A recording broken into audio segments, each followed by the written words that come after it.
Good evening, मैं Rakhi ma'am, achiever coaching classes Shastri Nagar Jammu से। आज हम 31 अक्टूबर के लास्ट डे के करंट अफेयर्स कर रहे हैं। आज हमारे डिस्कशन वाले करंट अफेयर रहेंगे वन लाइनर। हम कर चुके हैं 100 क्वेश्चन थे वन लाइनर, और वो आपका टेस्ट कल या परसों रहेगा। देखिए फर्स्ट क्वेश्चन है। फर्स्ट क्वेश्चन आज एकता दिवस से स्टार्ट करते हैं, यूनिटी डे से स्टार्ट करते हैं।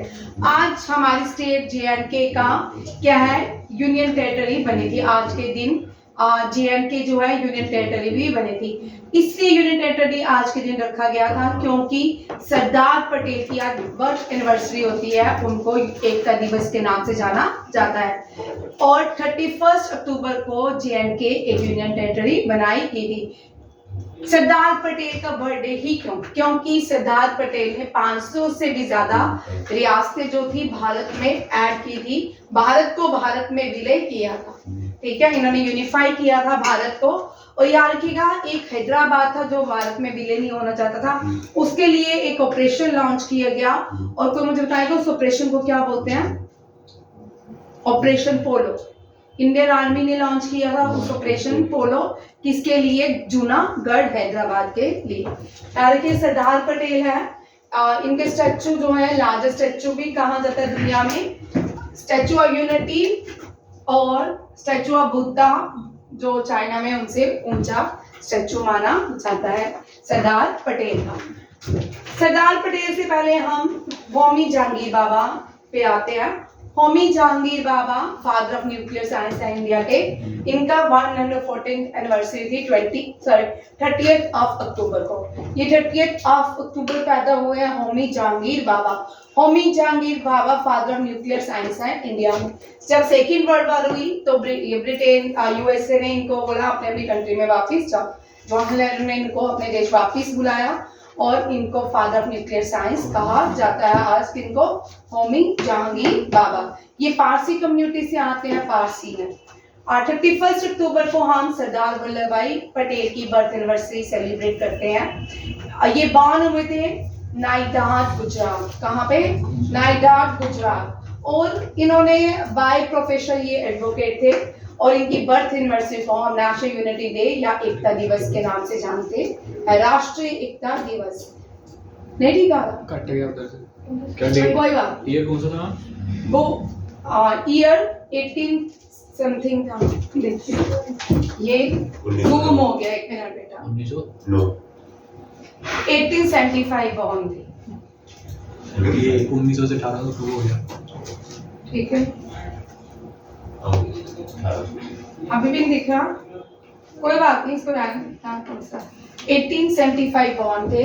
कौन? सरदार पटेल।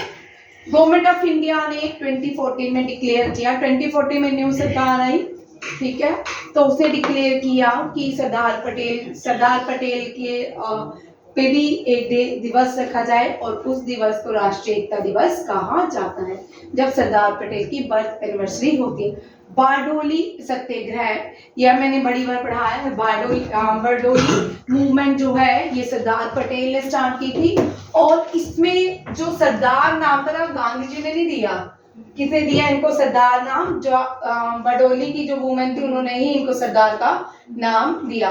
बारडोली मूवमेंट बड़ी अच्छी मूवमेंट थी, या टैक्स को माफ करने की मूवमेंट थी। बाद में अंग्रेजों ने भारत का बारडोली जो थी डिस्ट्रिक्ट गुजरात में आज भी है, इसका कर माफ कर दिया था क्योंकि इसमें सरदार, बड़ी लंबी स्टोरी है तो आप पढ़ लें या सुन लेना, बड़े इंटरेस्टिंग भी है। और सरदार पटेल वाकई में बड़े इंटेलिजेंट थे। सरदार पटेल जो है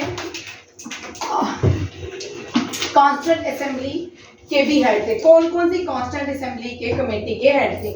advisory committee on fundamental right, committee on minority and tribal and excluded area and provincial constitution. ये सरदार पटेल 3 कमेटीज के हेड थे। आपको 3 याद हो जाएंगे, advisory committee on fundamental rights, committee on minorities, कोई नहीं है मुस्कान थोड़ी देर है, and tribal excluded areas, provisional constitution. ठीक है, कॉन्स्टिट्यूंट असेंबली जो है ये बनाई गई थी कैबिनेट प्लान के अंदर 1946। और इस कॉन्स्टिट्यूंट असेंबली के जो टेम्परेरी प्रेसिडेंट थे सच्चिदानंदा सिन्हा थे।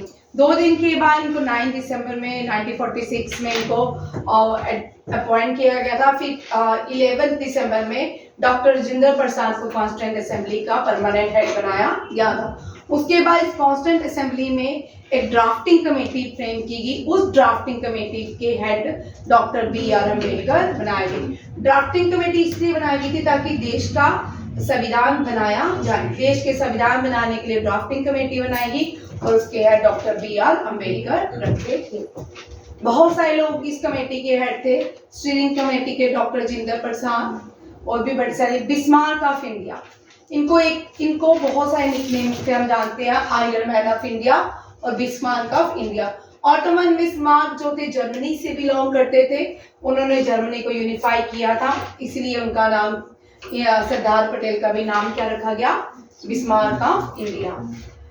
इंडियन नेशनल कांग्रेस के 1930 जवाहरलाल नेहरू के बाद 1930 में ये क्या बने, प्रेसिडेंट। इंडियन नेशनल कांग्रेस के कराची सेशन था और जो 1929 सेशन था वो कौन सा था, हाँ लाहौर सेशन, ठीक है। 1929 बड़ा इंपॉर्टेंट सेशन है। 1929 लाहौर सेशन था जिसमें हमने कंप्लीट इंडिपेंडेंस की बात की, पूर्ण स्वराज की बात की। कौन से सेशन में हमने इंडियन नेशनल कांग्रेस में पूर्ण स्वराज की बात की, लाहौर सेशन, ठीक है। उसके प्रेसिडेंट जवाहरलाल नेहरू थे। और ये जो था कराची सेशन था 1931 और इन्होंने खेड़ा जो कैंपेनिंग हुआ, गांधी जी सबसे पहले जब भारत आए चंपारण में इंडिगो की लड़ाई हुई 1916 में। 17 में गांधी जी इंडिगो वाले पीजेंट को मुक्ति दिला के फिर वो खेड़ा में आए गुजरात में जब गांधी जी ने, ये भी पीजेंट के अगेंस्ट वॉर थी, आंदोलन था, सत्याग्रह आंदोलन, गांधी जी का ये दूसरा रहा खेड़ा, ये भी गुजरात। इसमें सरदार पटेल ने गांधी जी का नॉन कोऑपरेशन मूवमेंट में साथ दिया। थर्ड जो आता है वो आता है अहमदाबाद जो था ट्रेडर्स के लिए था, वो भी गांधी जी ने तीसरा सत्याग्रह आंदोलन स्टार्ट किया था आफ्टर अफ्रीका। और गांधी जी का साथ दिया किसने, सरदार पटेल ने।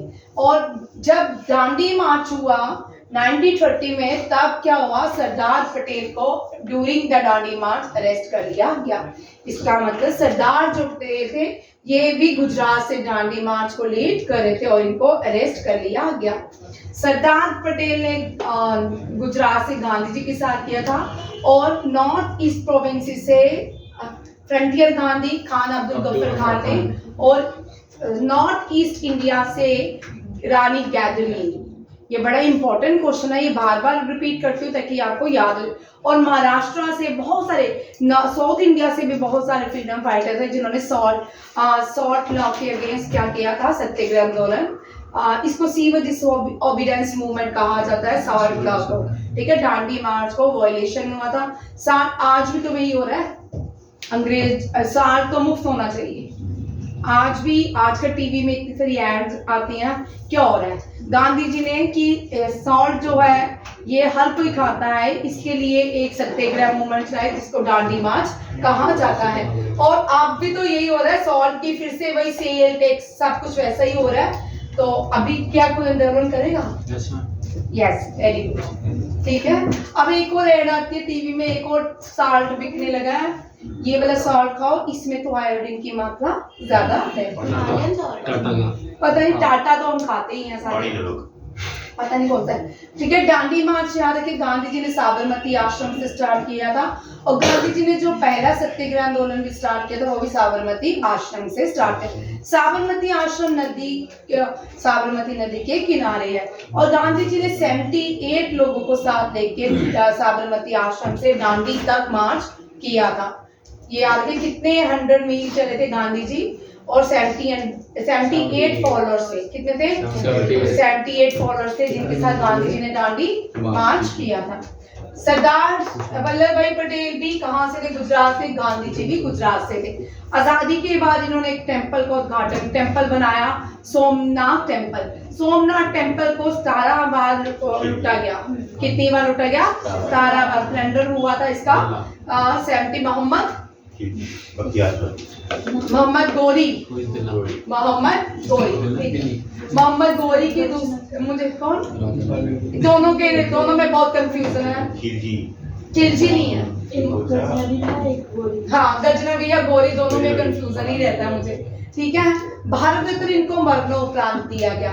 भारत रत्न देखिए भाई, बातें मत कीजिए साजन, भारत रत्न इनको मरणोपरांत मिला। ठीक है, किसको? सरदार पटेल को। पहले व्यक्ति भारत के कौन थे जिनको भारत रत्न मरणोपरांत मिला है?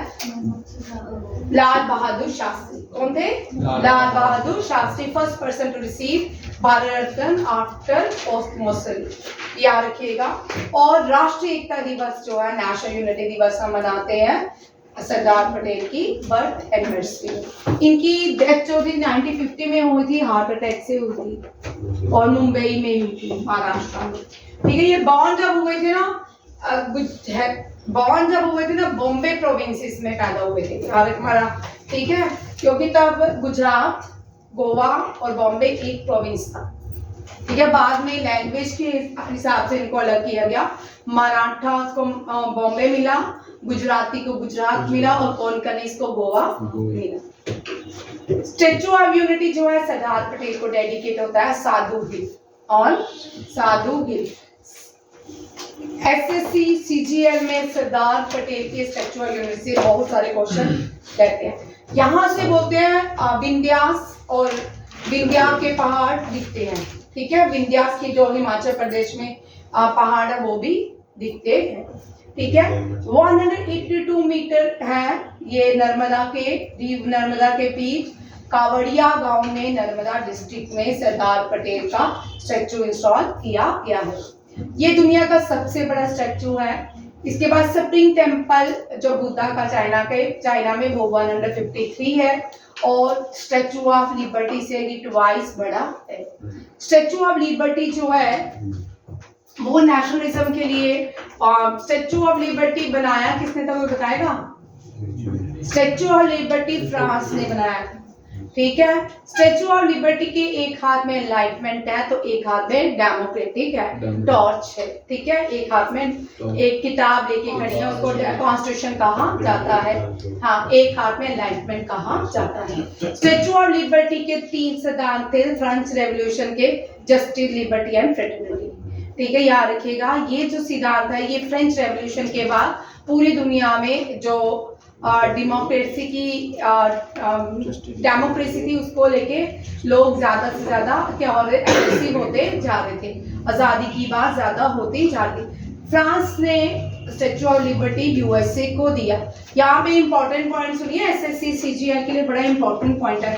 ये जो स्टैचूज होते हैं ना, ये सारी कंट्रीज को हम शी में रिप्रेजेंट, कंट्री मेल नहीं होती कभी, कंट्री हमेशा शी होती है। ठीक है, जितने भी स्टैचूज है ना, इनको एलिगोरीज के नाम से जाना जाता है। और भारत माता भी बनाएगी। भारत माता भी एक तरह की एलिगोरी है। देवेंद्रनाथ टैगोर ने इसको बनाया था। फिर उसके बाद धीरे धीरे बहुत सारे लोग आए जिन्होंने भारत माता का पोर्ट्रेट बनाना शुरू किया था। हर कंट्री की अपनी जो भी एलिगोरिया उसको एज अ फीमेल रिप्रेजेंट किया जाता है, ये याद रखिएगा। और फ्रांस की अलग है, जर्मनी की जर्मेनिया है, अलग अलग कंट्रीज की अलग अलग है। क्या है? ऑस्ट्रेलिया माता थोड़े दिन पहले ही स्टेडियम में हुई थी। चलो देखते हैं। ठीक है, भारत में भारत माता, बाद में उसके बड़े सारे लोगों ने इसका पोर्ट्रेट बनाया थे, अलग अलग लोग। कुछ लोगों ने भारत माता को जंजीरों में पोर्ट्रेट बनाया, कुछ लोगों ने भारत माता को साथ दुर्गा का नाम दिया, अलग अलग नाम से भारत माता जानी जाती है। और यहाँ पे एक और चीज देखिए, सरदार पटेल की बर्थ एनिवर्सरी को, ये मैंने आपको परसों भी शायद करवाया था या रिम्स को कराया था, एकता दिवस बोलते हैं। और सुभाष चंद्र बोस की बर्थ एनिवर्सरी को क्या कहा जाता है? सुभाष चंद्र बोस की बर्थ, पराक्रम दिवस क्या बोलते हैं? पराक्रम दिवस कब होता है? 23 जनवरी। आजाद हिंद फौज जो है सुभाष चंद्र बोस ने नहीं बनाई थी, राज बिहारी बोस ने बनाई थी। और एक और भी थी, कैप्टन मोहन सिंह। हाँ, कैप्टन मोहन सिंह ने बनाई थी। ओरिजिनली क्योंकि ये थोड़े बुजुर्ग हो चुके थे, सुभाष चंद्र बोस यंगेस्ट थे तब, और सुभाष चंद्र बोस को उन्होंने इसकी कमान दे दी थी, किसकी? आजाद हिंद फौज की। आजाद हिंद फौज जो है इसमें एक फीमेल रेजिमेंट भी थी, झांसी। दुर्गा भाभी नहीं, दुर्गा भाभी जो थी हसरा की मेंबर थी, किसकी? हसरा, झांसी की रानी, ठीक है। और इसमें झांसी की रानी रेजिमेंट की जो 2019 की आप प्रेयर देखोगे 26, उसमें उस रेजिमेंट को बुलाया, जो लास्ट वुमेन थी ना उसको बुलाया गया था, वो जिंदा थी, ठीक है। सुभाष चंद्र बोस को नेताजी कह के बुलाते हैं, ठीक है। और दिल्ली चलो, जय हिंद, तुम मुझे खून दो मैं तुम्हें आजादी दूंगा, ये इनके नारे हैं। इनकी फेमस बुक है the Indian struggle, the Indian, ठीक है, ये सुभाष चंद्र बोस की बुक है। और बहुत सारी पिटीशन सुप्रीम कोर्ट में आज भी फाइल और पिटीशन होती हैं कि जो नेशनल एंथम है जो सुभाष चंद्र बोस ने लिखा है, जो जय हिंद फौज गाती थी, उसी को ही मान्यता दी जाए। और जो रविंद्रनाथ टैगोर ने नेशनल एंथम गाया है वो 1911 में गाया है, वो किंग्स जॉर्ज की प्रेस में गाया गया है, किसकी? प्रिंस जॉर्ज की, वो जब वहां का राजा था ब्रिटेन का, उसके सम्मान में वो गाया गया था।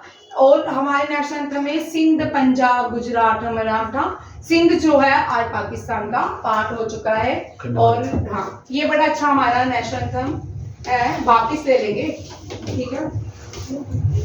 ये सिंध है, सिंध, गुजरात, मराठा, ठीक है। आगे सिंध, पंजाब, गुजरात, मराठा, ये द्राविड़ है, ठीक है। उत्कल, बंगाल, विंध्य, हाँ विंध्य, हिमाचल, पहाड़ आ गए ना, ठीक है, वो तो पहाड़ आ गए, ठीक है। देखो कितना प्यारा, मतलब जो भी है बहुत सुंदर। कहाँ से? सिंध, पंजाब, गुजरात, मराठा, द्राविड़, उत्कल, बंगाल, ठीक है। उसके बाद यहाँ हम अपने भारत के स्टेट्स को मेंशन कर रहे हैं, उसके बाद हम मेंशन करते हैं कौन से? पहाड़ों को, माउंटेन्स की बात करते हैं, जो भी है वो सुंदर है। और ये रविंद्रनाथ टैगोर ने लिखा था 1911 में, बंगाली में गाया था, ठीक है, कोलकाता सेशन में, याद रखिएगा। और स्वामी विवेकानंद के बर्थ एनिवर्सरी में यूथ डे मनाते हैं 12 जनवरी। और ये नेशनल यूथ डे होता है, इंटरनेशनल यूथ डे हम मनाते हैं 12 अगस्त, याद रखिएगा। मैम वो जो हाइट है वो 153 मीटर है क्या? हाँ, ये उसकी नहीं है, उसकी सरदार पटेल की 182 मीटर है। ये चाइना के बुद्धिस्ट टेम्पल की है, बुद्धिस्ट जो स्टैचू बना उसकी है, ठीक है। और उसके बाद जनजातीय दिवस बिरसा मुंडा की बर्थ एनिवर्सरी में मनाया जाता है। और बाल दिवस 4 साहबजादों की एनिवर्सरी में मनाया जाता है। चिल्ड्रन डे मनाया जाता है जवाहरलाल नेहरू की एनिवर्सरी में। और teacher day doctor S Radhakrishnan की एनिवर्सरी में मनाया जाता है। Non violence day Gandhi ji की बर्थ एनिवर्सरी में मनाया जाता है। बहुत सारे इस तरह के डेज है। भगत सिंह के डेथ एनिवर्सरी में शहीद दिवस मनाया जाता है। भगत सिंह की डेथ एनिवर्सरी उसको मार्टर्स डे भी कहते हैं। इस तरह बहुत सारे भारतीय फ्रीडम फाइटर हैं। और भारत के एक प्राइम मिनिस्टर हैं, उनके नाम पे किसान दिवस मनाते हैं, चौधरी चरण सिंह। और अटल बिहारी वाजपेयी की बर्थ एनिवर्सरी में गुड गवर्नेंस डे मनाया जाता है। लाल बहादुर शास्त्री की बर्थ एनिवर्सरी 2 अक्टूबर गांधी जी के साथ ही हुई है। और जवाहरलाल नेहरू की बर्थ एनिवर्सरी में चिल्ड्रन डे। इंदिरा गांधी की बर्थ एनिवर्सरी में कुछ भी नहीं, बट इंदिरा गांधी को आयरन लेडी। और इंदिरा गांधी की समाधि को शक्ति स्थल कहते हैं। क्या कहते हैं? शक्ति स्थल के नाम से जाना जाता है। फिर मोरारजी देसाई जो है हाईएस्ट, ये भी प्राइम मिनिस्टर थे भारत के। आज तुम्हें क्या हुआ है? मैं वो ऐसे याद करें, शास्त्री गांधीनगर 2 अक्टूबर को। अच्छा सुनो, फिर उसके बाद मोरारजी देसाई जो थे, उसके बाद प्राइम मिनिस्टर बने थे जब भी, तो वो भारत के ऐसे प्राइम मिनिस्टर थे जिनको पाकिस्तान का हाईएस्ट सिविलियन अवार्ड दिया गया था, तमगा, ठीक है। चौधरी चरण सिंह जिन्होंने कभी टैन्यूर नहीं देखा, कभी सेशन नहीं देखा लोकसभा का, उनकी बर्थ एनिवर्सरी में किसान दिवस मनाया जाता है। अभी दिसंबर में किसान दिवस मनाया जाएगा। उसके बाद बीपी सिंह थोड़ा दिन नहीं रहे भारत के प्राइम मिनिस्टर। फिर एच.डी. देवेगौड़ा, ये भी प्राइम मिनिस्टर रहे, पर पीवी नरसिम्हा राव ने बहुत एक्टिव काम किए, ठीक है। पंचायती राज भारत में 1992 में पीवी नरसिम्हा राव ने लाया था। 73 अमेंडमेंट और 74 अमेंडमेंट के साथ पंचायती राज और म्युनिसिपल कॉर्पोरेशन को लाया था। इसके साथ इंडिया के कॉन्स्टिट्यूशन में 8 शेड्यूल थे, 11 शेड्यूल हो गए, 12 शेड्यूल हो गए, ठीक है। और उसके बाद आते हैं अटल बिहारी वाजपेयी, कुछ दिनों के लिए प्राइम मिनिस्टर बने। फिर उसके बाद बीपी सिंह बनते, फिर आई.के. गुजराल भी भारत के प्राइम मिनिस्टर रह चुके हैं। चंद्रशेखर आजाद भी भारत के प्राइम मिनिस्टर रह चुके हैं। उसके बाद अटल बिहारी वाजपेयी 2 बार, फिर उसके बाद मनमोहन सिंह 2 बार, फिर उसके बाद 2 बार मोदी रहा है, ठीक है। 1996 से लेके 2004 तक अटल बिहारी वाजपेयी, 2004 से लेके 14 तक मनमोहन सिंह जी, फिर उसके बाद 14 से लेके मोदी, ठीक है। अब नेक्स्ट देखते हैं कौन हम कह रहे हैं कि अरविंद केजरीवाल बनेगा। आज ईडी का सम्मान आया है अरविंद केजरीवाल को 2 नवंबर को उसके बारे में पूछताछ होगी। चलिए नेक्स्ट क्वेश्चन देखिए, ये भी बड़ा इंपॉर्टेंट क्वेश्चन है, ठीक है। नॉर्थ ईस्ट त्रिपुरा, मैंने शयान त्रिपुरा लिखा है। नॉर्थ ईस्ट और बांग्लादेश के बीच एक रेलवे प्रोजेक्ट को लॉन्च किया है भारत ने, और ये जो रेलवे प्रोजेक्ट है अगरतला से अखारू रेलवे प्रोजेक्ट नाम है इसका। क्या नाम है? अगरतला से अखारू रेलवे प्रोजेक्ट। ये इंडिया और बांग्लादेश के बीच स्टार्ट हुए। ये पहला the first train run a good train was conducted between north east India and Bangladesh. ये start Ganga Sagar railway station Bangladesh में, कहाँ पे है? बांग्लादेश। बांग्लादेश बिम्स्टेक का मेंबर है, सार्क का मेंबर है, ठीक है, याद रखिएगा। और बिम्स्टेक का हेडक्वार्टर भी बांग्लादेश में। सार्क का हेडक्वार्टर नेपाल में है, ठीक है। गंगा सागर फर्स्ट स्टेशन बनता है जो किसको कनेक्ट करता है? निश्चिंतपुर को, ठीक है, निश्चिंतपुर को। ये गंगा सागर बांग्लादेश में है। ये भारत के कौन से स्टेशन को कनेक्ट करता है, ये भी याद रखिएगा। इस बार नॉर्थ ईस्ट में अरुणाचल प्रदेश में एयरपोर्ट भी बना। नागालैंड रेजिमेंट जो है best president award, colour award से नवाजी। फिर उसके बाद यहाँ पे एम्स भी बन रहे हैं। मनसुख मांडविया ने नॉर्थ ईस्ट में नए एम्स खोलने की बात भी की है, ठीक है। नहीं क्लियर क्या होगा जी? आप पैरा एशियन गेम्स देखिए। पैरा एशियन गेम्स भी हांगझाओ चाइना में हुई, ठीक है। और लास्ट जो पैरा एशियन गेम थी इंडोनेशिया जकार्ता में हुई। इंडोनेशिया की न्यू कैपिटल है बोर्नियो, ठीक है। बोर्नियो सबसे एशिया का लार्जेस्ट आइलैंड भी है। ग्रीनलैंड जो है वो दुनिया का लार्जेस्ट आइलैंड है, और बोर्नियो जो है एशिया का लार्जेस्ट आइलैंड है। इंडोनेशिया और सिंगापुर को कौन कनेक्ट करता है, कौन सेपरेट करता है? Straight of Malacca. कौन सा? Straight of Malacca. ये मैंने वीडियो डाला भी है, ये आप रिंग्स में डाला है, उसमें मैंने हेडलाइन डाली भी है, ठीक है। 6 degree channel, 7 degree channel, 8 degree channel, 9 degree channel, 10 degree channel. 6 degree channel Rutland को कनेक्ट करता है, ये अंडमान निकोबार में आता है। 8 डिग्री चैनल जो है मिनिकॉय और मालदीव्स को कनेक्ट करता है। 8 डिग्री चैनल जो है लक्षद्वीप और मिनिकॉय को करता है, और 10 डिग्री चैनल अंडमान और निकोबार को करता है। ये याद रखिएगा। एशियन गेम्स देखिए, लार्जेस्ट, ये 4th एडिशन था पैरा एशियन गेम्स का, और इसमें सबसे ज्यादा कॉन्टिंजेंट्स भेजे गए। 303 एथलीट्स ने पार्टिसिपेट किया, 191 मैन थे और 112 जो थी इसमें वुमेन ने पार्टिसिपेट किया। 190, इससे पहले जो जकार्ता थी 190, कितने थे? 190। अब उससे ज्यादा, उसमें 72 मेडल थे, 15 गोल्ड थे। और इंडिया फाइनलाइज भी पैरालंपिक्स में 111 मेडल जीते हैं, 29 गोल्ड हैं, और